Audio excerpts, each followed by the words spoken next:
We have our Sheikh here, Sheikh Imaam Siraj Wahaj, who's going to talk about identity, inshallah ta'ala.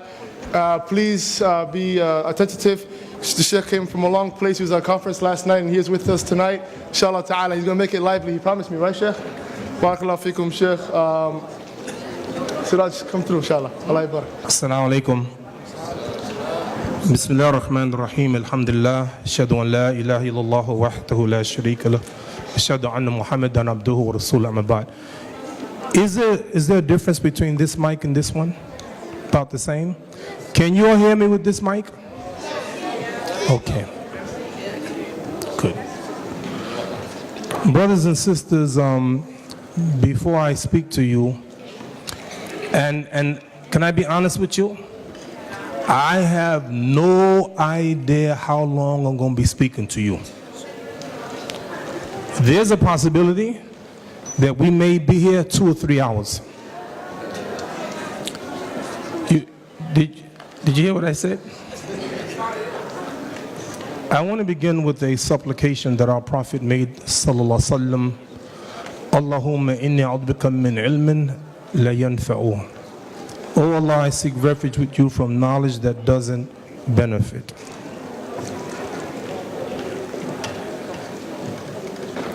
I pray that this conference, that you come out of this conference better than you came in. And I pray that I'm able to contribute a little bit of that. I want to talk about identity. And I want you to take a look at me.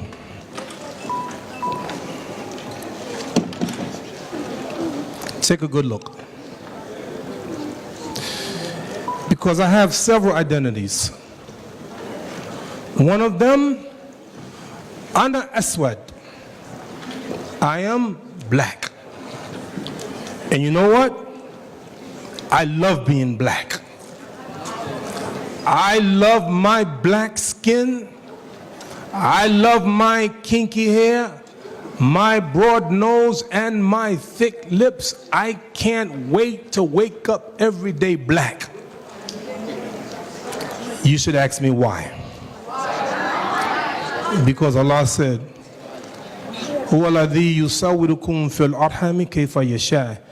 it is Allah who created you in the womb as He pleased. And if Allah is pleased to make me a black man, I'm happy to be a black man. And you ought to be happy how Allah created you. All of us have these very identities. So number one, Ana Aswad, I'm black. 1968, probably none of you were born. But in 1968, there was a song that was #1 for 8 weeks. On the radio, #1 for 8 weeks. And that song was sung by a man named James Brown. And that song was, "Say It Loud, I'm Black and I'm Proud." You may not appreciate me as a black man saying I love to be black when you realize years ago, black people hated to be black. They wanted to be white. Even if you studied the autobiography of Malcolm X, when he was young, he was trying to be white. And this is why Martin Luther King Jr. said, "He who gets behind in a race must forever remain behind or run faster than the man up front." You've heard it said, you heard black people say Black Lives Matter. When a black person says Black Lives Matter, and you tell them all lives matter, that's an insult. And let me tell you why. When a black person say Black Lives Matter, it's a summary of what they really want to say. They really want to say Black Lives Matter also. If all lives matter, you don't have to say Black Lives Matter. So #1, Ana Aswad, I'm black. #2, Ana Afrikiyun, I'm African. The difference between most of you know what country you came from. But the average African American, we don't know where we came from. All we know is we came from Africa as slaves. So ana Afrikiyun. Years ago, I was in Jamaica, West Indies, and there was an expert who can look at you and tell what country you're from. I said, Sheikh, me, where am I from? He looked at me, he said, Mandingo. So black people, we are black. Number two, Afrikiyun, we African. Number three, Ana Amerikiyun. I make no apologies, I'm American. Wulidtu huna. I was born here in America, so I am an American. Ana Aswad, Ana Afrikiyun, Ana Amerikiyun. Number four, the Prophet, peace and blessing be upon him, said, Innama ana bashar. I am only a human being. And he didn't say anything more than what Allah told him to say. Kul, innama basharun mithlukum. Say, I am a human being just like you. Let's take a moment and talk about being human. Why did he say, innama ana bashar? He didn't say ana bashar. Ana bashar is different from innama ana bashar. If you say ana bashar, I'm a human being, you might be bragging. But when you say innama ana bashar, I am only a human being, what you are saying is you're not divine. You're not perfect. Only Allah is perfect. Innama ana bashar, I'm only a human being. Let me say something about human beings. Let's see what the Prophet alayhi salatu wasalam said. An-nasu kulluhum banu Adam wa Adam min turab. Human beings, every one of them are the children of Adam, and Adam is created of dust. Every human being from the same mother and father. Christians, Jews, and Muslims agree it's in their scripture the identity of the first person, Adam. If you study hadith literature, you see in Yawm al-Qiyamah, all the people will go to the 5 greatest prophets. Noah, Abraham, Musa, Isa, and Muhammad sallallahu alaihi wasallam, and they also go to Adam. And they will say to Adam, Ya Adam, anta Abu Bashar. Oh Adam, you are the father of mankind. خَلَقَكَ اللَّهُ بِيَدِهِ. Allah created you with his own hands. وَنَفَقَ فِيكَ مِنْ رُوحِهِ. And he breathed into you the spirit. وَأَمَرَ الْمَلَائِكَةُ فَسَجَدُوا لَكَ. And he ordered the angels to bow down to you. فَأَسْكَنَكَ الْجَنَّةِ. And Allah put you in the Jannah. So we're all human beings. But you got to be careful. You as a black person got to be careful. You as a Somali have to be careful. You as an American, as an African have to be careful, because on the one hand Allah says, لَقَدْ قَرَمْنَا بَنِي Adam. I have honored the children of Adam. We are honored. And let me give you an example. I was in the airport, Atlanta, Georgia, and I was going through the security. And I noticed as I was going to security, there was a security man with a dog. And the dog was smelling everyone. And I was intrigued as I was going around security. I was watching that dog and that man. And then I noticed something. That dog started sniffing one of the passengers and started making noise. He got something. Let me be honest with you. The security man was white and the passenger was black. So what I did, I got my social media. I'm gonna check this out. I'm gonna see what's gonna happen. I'm getting nervous because I'm thinking someone's gonna come out and they're gonna beat that black man down. But then something happened. That passenger started laughing. He was laughing and he went out of the line, and I realized what happened. Every once in a while, to make sure that the dog is doing his job, they put a plant put something on the person to make sure that the dog is doing his job. Did you know that some animals have the sense of smell millions of times, 100 millions of times more than human beings? So Allah said this way in the Quran, أَلَمْ تَرَوْا أَنَّ اللَّهَ سَخَرَ لَكُم مَّا فِي السَّمَاوَاتِ وَمَا فِي الْأَرْضِ. Don't you see Allah has subjected for you everything in the heavens and the earth? I took my wife to Australia. Australia's on the other side of the world. And when we came out of the plane, we landed, we went to get our luggage. And I noticed that there was a dog smelling my wife's luggage. And I know the dog is looking for one of three things. Number one, the dog is looking for drugs. So I started looking at my wife. Or the dog is looking for explosives. I started walking away from my wife. Or the dog is looking for food, because they don't allow you to bring food in the country. And sure enough, my wife had food in her luggage. What am I saying? We're human beings. Who can tell me approximately how many people on this planet?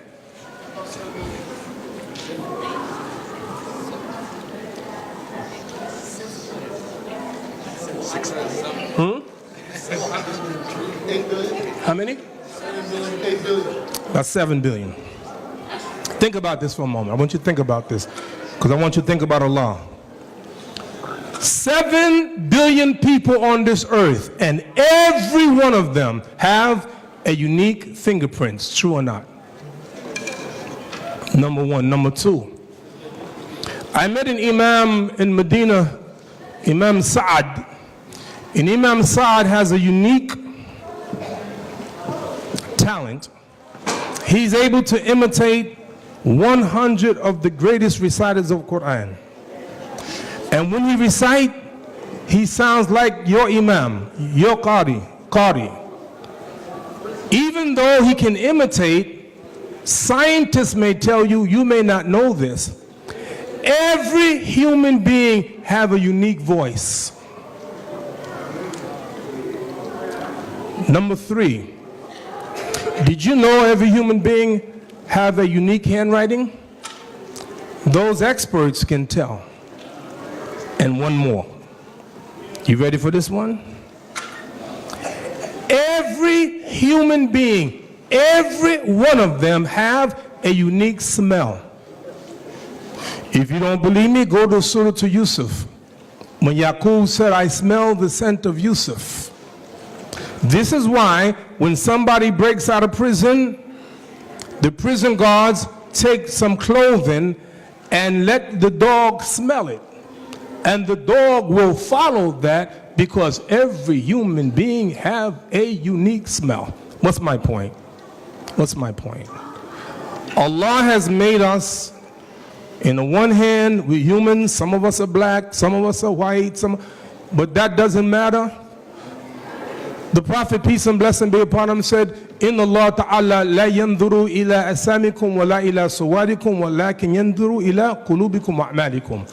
Allah is not going to look to your bodies nor your forms. He's going to look to your hearts and your deeds. Ana aswad, I'm black. Ana afrikiyun, I'm African. Ana amurikiyun, I'm American. Ana bashar, I'm a human being. And I saved the last one because this is the most important one. Everybody okay? Everybody okay? You can give me another few minutes? Sisters, can I talk to the brothers for just 1 minute? Just 1 minute. I'll be right back. Don't worry, brothers, they can't hear us. Ask your question. I want to answer. How many of you like and are attracted to females? Raise your hand.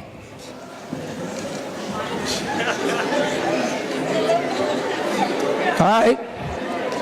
Even that 3-year-old boy raised his hand. All right. You, brother, who didn't raise your hand, see me after the meeting. We're going to talk. You can't help yourself. That's how Allah created you.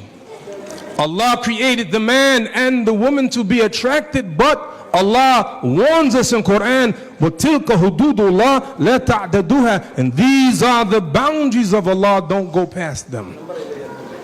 Now I'm going to take a few moments and I'm going to talk about the last identity. How many remember Michelle Obama? Let me tell you something she said. She said, being married to Obama, I realized that he had many tests. And I've come to realize that the office of presidency doesn't change who you are, it reveals who you are. It reveals who you are. Every day, and I don't know the level of your iman here. We have different levels. The Prophet said, Al-mu'minu qawiyyu khayrun wa habu ila Allah min al-mu'min al-da'if wa fi kullin khayrun. A strong believer is better and more loved by Allah than a weak believer, though there's good in all of them. Would we agree that some of us sitting here don't have the highest level of iman? Would we agree? Okay. For me, I don't want to leave nobody. I don't want to leave nobody here because my love is for all of you. I don't care how much iman you have or don't have. Because you know why? Because the door is always open. You can always turn back to Allah subhanahu wa ta'ala. So I want to talk about this identity. I had traveled to England. One of the young brothers that I met years ago said, Imaam Siraj, when we were young, you made it cool to be a Muslim. You made it cool to be a Muslim. Someone said to the Prophet alayhi salatu wasalam, Ya khayr al-bariyya, oh, the best of creation. You know what our Prophet said? He said, Dhaka Ibrahim. That's Abraham. Would you agree that all of us are going to die? Kullu nafsin dha'iqatul maut. True? Yes or no? And we're going to die, and you don't know when, and you don't know the land you're going to die. I was in Memphis, Tennessee last week.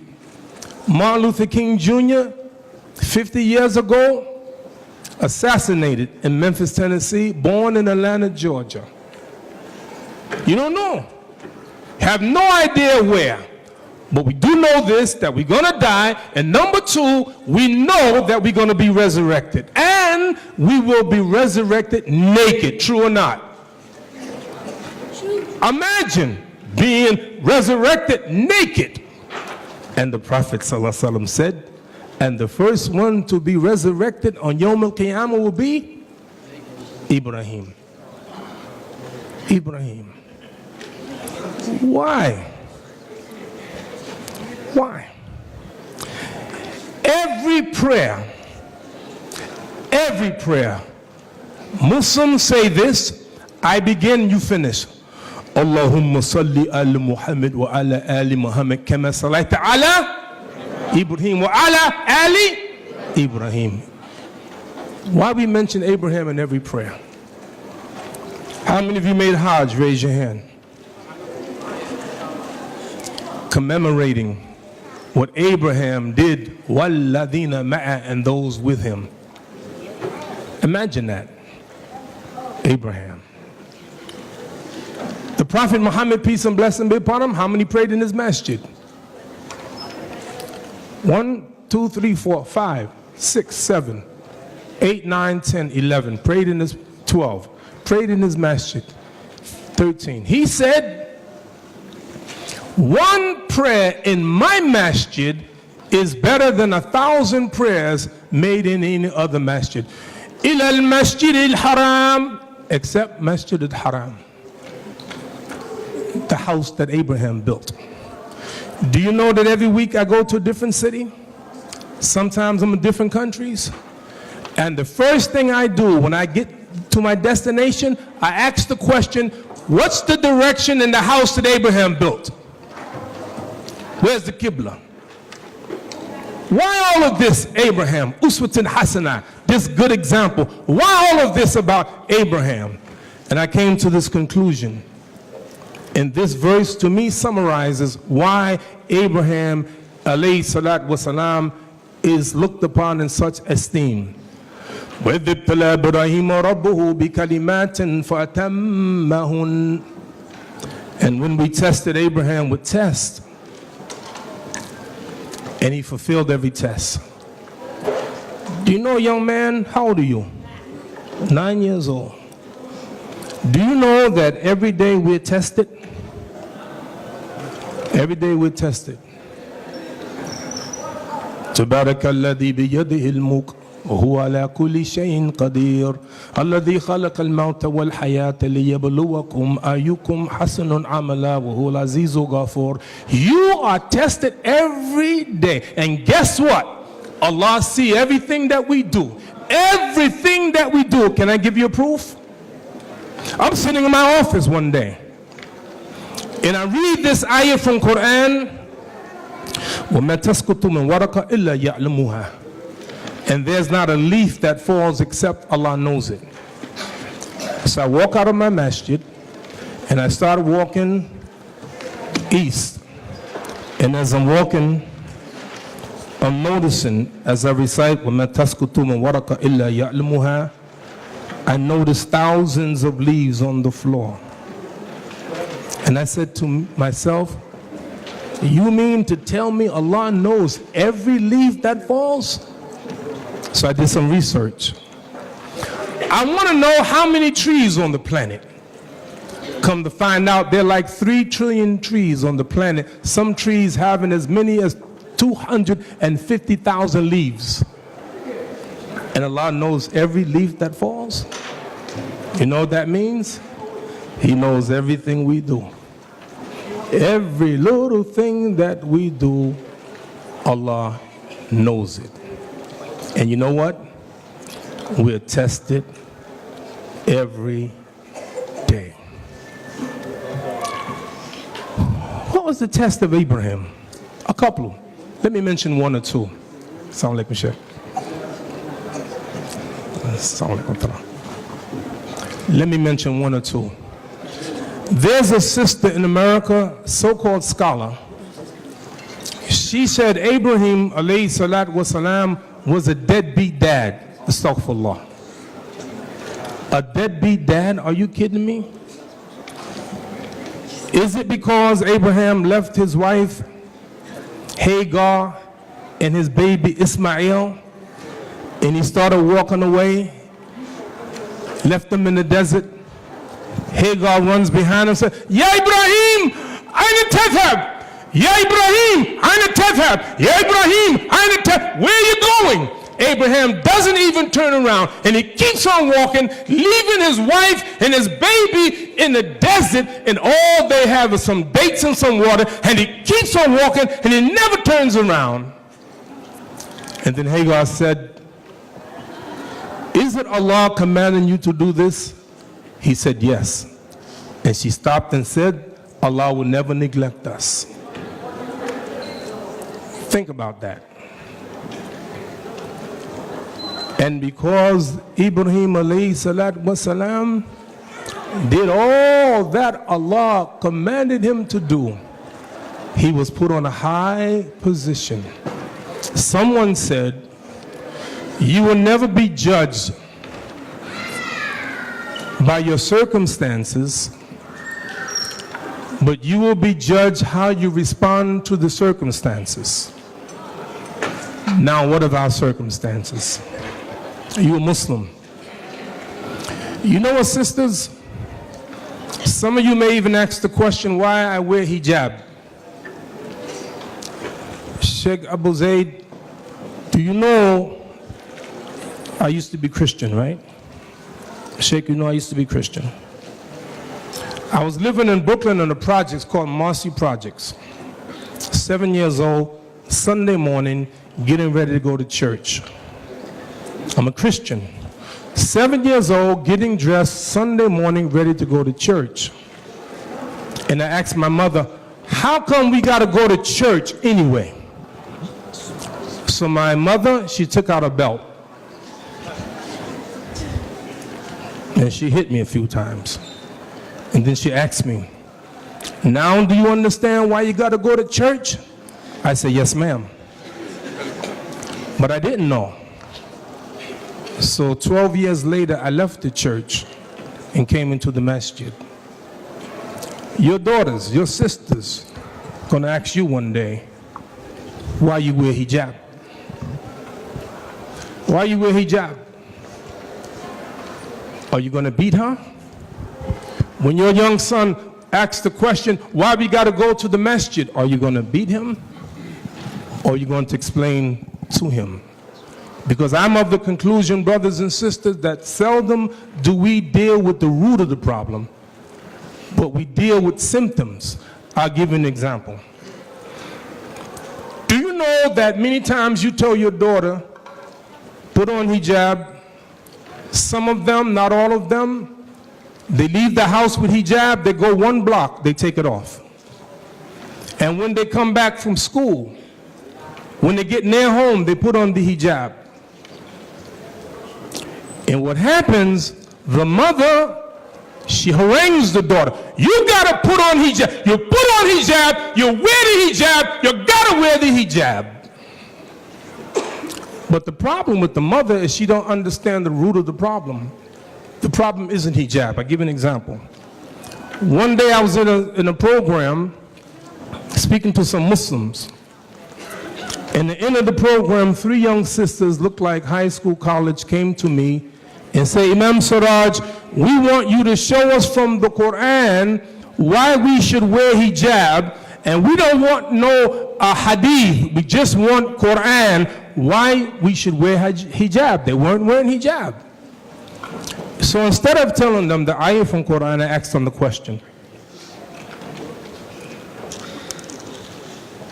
I said, sisters, do you make salat? They said, no, not really. I said, you don't make salat? No.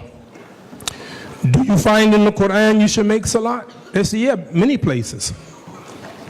If there's many places in the Quran you find you should make salat and don't make salat, what make you think if I show you one verse in Quran you should cover and you're going to start covering?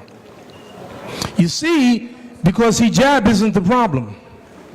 Hijab is never the problem. The problem is our relationship with Allah. If our daughters and sons get hooked up to Allah, then they will do whatever Allah orders them to do. You gotta begin first things first. Someone asked the question, how long will the building stand? Answer, how strong is the foundation? If the foundation is not there,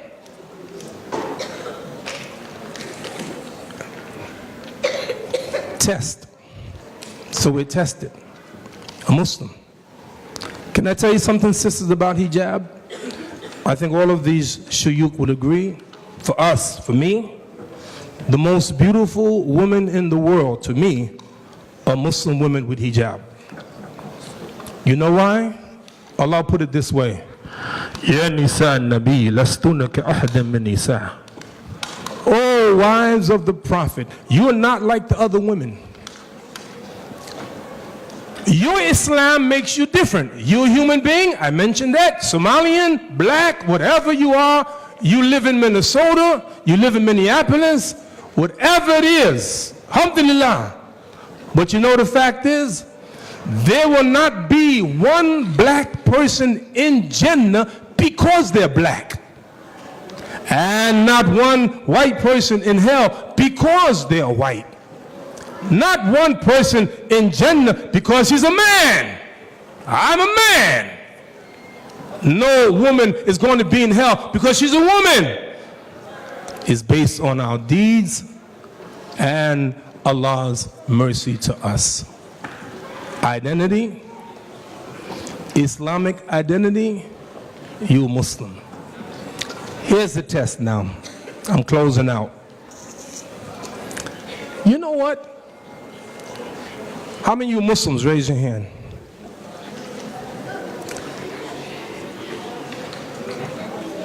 You're not like everybody else. Sheikh, I was on the plane riding from New York to London, and the guy next to me, subhanallah, he was drinking so much alcohol. And you know what? I didn't drink alcohol only because Allah didn't allow me to do it. There's a Muslim brother who told me, Imam, if I go to Jannah, all I want to do is smoke me some weed. Serious. And he's an Imam. You know what? He's a servant of Allah. You're different from everybody else. And you, brother, people looking at you. You know what they're saying? You're supposed to be a Muslim. You're supposed to be a Muslim and you acting like everybody else. How you better than me? Like walk around with the mic. How you better than me? You talk about me and I'm a dirty kafir, but you do the same things that they do. Can I pull your coat? Do you know that sometimes in the Quran you see people in Jannah speaking to the people in hell, and the people in hell speaking to the people in Jannah? Did you know that? Do you bear witness to that? Hadith. Let me give you one proof from the Quran and one hadith. The people in Jannah will look down at the people in hell and say, "Ma salakaka fi saqar?" What made you be in the hellfire? Qalu lam naku min al musallin. We are not those who used to make salat. Let me tell you something. I got, how many minutes I got? I got a couple minutes? Huh? 5 minutes? I'm going to take 10. Allahu Akbar. Stop it. Listen, in France, if you ask the people, what's your religion? 64% of them say, I am Roman Catholic. 64% of the population say, I am Roman Catholic. But only 4.5% actually practice. What percentage of the Muslims practice the deen? Sheikh, do we know? Do we know? What percentage of our women wear hijab? What percentage of the Muslims go to the masjid? Do more Muslims go to the masjid or don't go to the masjid? Practice. So that's one ayah from Quran, one hadith, and I finish with this. The people in Jannah will look down at the people in the hellfire and say, Rabbana ikhwanuna.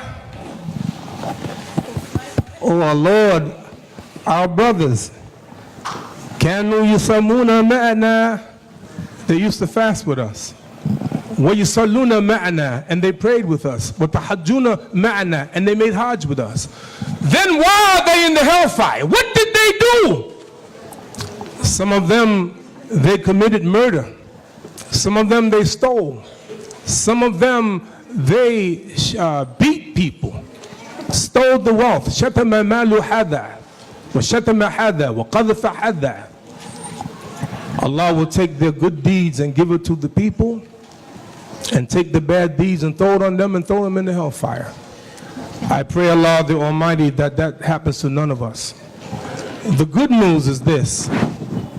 The Prophet said, إِنَّمَا الْأَحْمَلُ بِالْخَوَاتِيمِ, your deeds shall be judged by your last deeds. You know what? I don't care what you did yesterday. I don't care what you did the last year. But alhamdulillah, you can turn it around, turn your life around, an identity of a Muslim. But you know what? It takes courage. Let me tell you one test that Abraham had, and then I sit. Allah recorded a conversation that Abraham had with his wife Sarah. And listen to what he said. Ya Sarah, laysa ala wajhi addi mu'min ghairi wa ghairuki. Oh Sarah, there is not one believer on the face of the earth other than you and me. Can you imagine? How many of you have Muslims in your school? Look at this. Sheikh, I was in Birmingham, UK, last year. Birmingham, UK. You know what they said about UK, United Kingdom, about England? The sun never sets on the English Empire. The sun never set. That's how big it was. But right now, the Roman Empire or the English Empire is finished. I was in Birmingham during Eid, Birmingham, United Kingdom, in a park. You know how many people prayed Eid? 100,000. Ibrahim and Sarah, only 2 Muslims on the planet. So you minority. You minority in Minneapolis. You minority is a skin color. But you know what? You love Allah subhanahu wa ta'ala. And if you love Allah and follow the deen, Allah will make us successful, even as He made Ibrahim alayhi salatu wasalam successful and Muhammad sallallahu alaihi wasallam successful. I pray that you keep your Islamic identity. Never ever let it go. The identity address is one thing. Yes, Khaliful Mushrikeen, be opposite the disbelievers, yes. But our real identity is our character, our iman, our faith. May Allah bless you and bless this conference. Ameen. Assalamu alaikum wa rahmatullah. Jazakallah khair, Sheikh.